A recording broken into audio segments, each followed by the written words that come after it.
Well, good afternoon, folks. It's the real Captain Kirk here. It's the 15th of April, Saturday afternoon here, live from One Bethlehem Plaza, where it's pretty stormy here today, getting a strong thunderstorm as we speak here.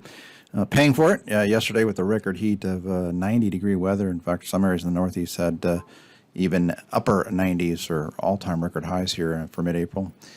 Talk about NOAA's issued a El Nino watch. It's pretty obvious here. It's no need to do a watch because it's happening. I already see these year-over-year water temperatures showing a warm waters off of Peru and Chile, equatorial Pacific there, getting much, much warmer than last year, and much, much colder as you go toward Australia and the Indian Ocean. So again, classic telltale signs of El Nino. So really don't need to look at the models here, but they are hinting. Model left here is a conglomerate of IRA-type models projecting that we'll be in officially an El Nino phase by, say, May-June timeframe. And the model right here, probably overdone with the NOAA CFS model showing a strong El Nino.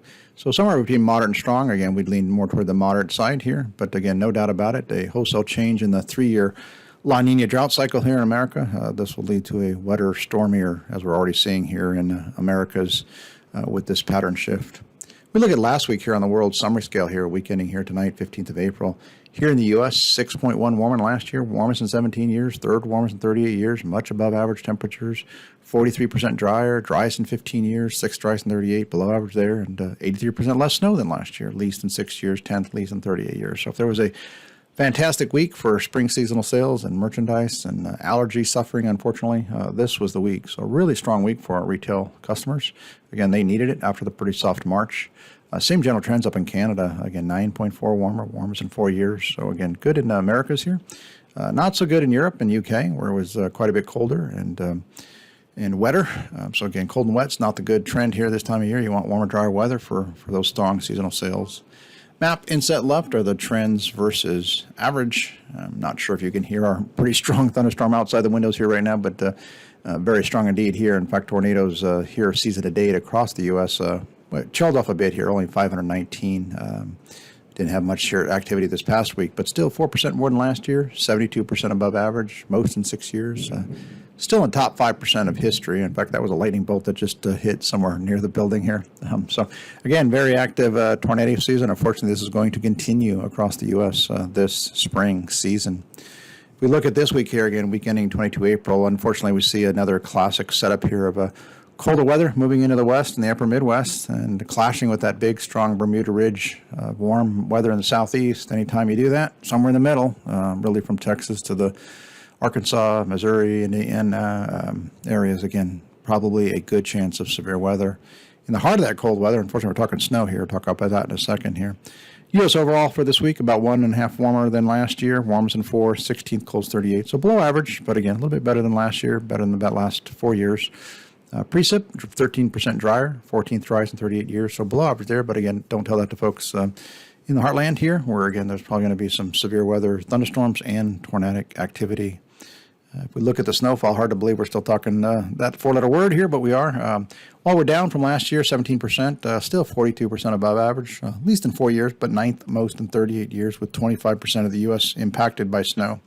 So again, a snowy pattern here for the next 6 days.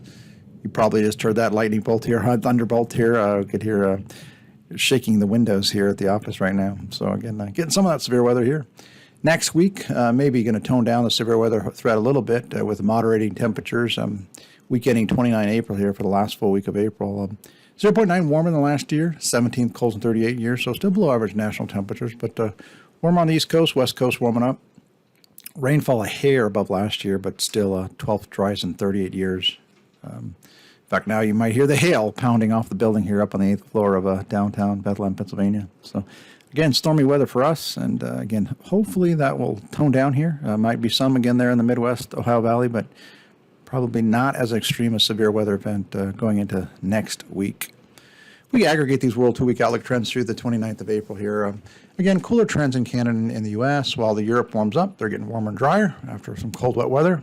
So this will be a big peak surge for pretty much Western Europe, even Central Europe, up into Germany, UK. So again, they'll get an improving trend there for them. And a map inset left for the precip trends versus average. Some of the operations team here, client services team, Pam, John, Matt, Evan, Chrissy, recognizable faces and names for our clients. Again, we had a beautiful Friday. We were all looking out the window around 10, 11 o'clock and said, it's time to go home. So we left early on Friday, and if going to let them leave early, then we're leaving early. So me and Mrs. Captain Kirk did one of our favorite places, going to the beach in mid-April, kind of crazy. Water was cold, 48-degree water temperatures, but nice, warm, mid to upper 80s. So again, hope you had a great week, enjoyed some of this early summer-like weather. It's going to trail off a bit here, but we'll be back here again this time next week. So have a great week, folks.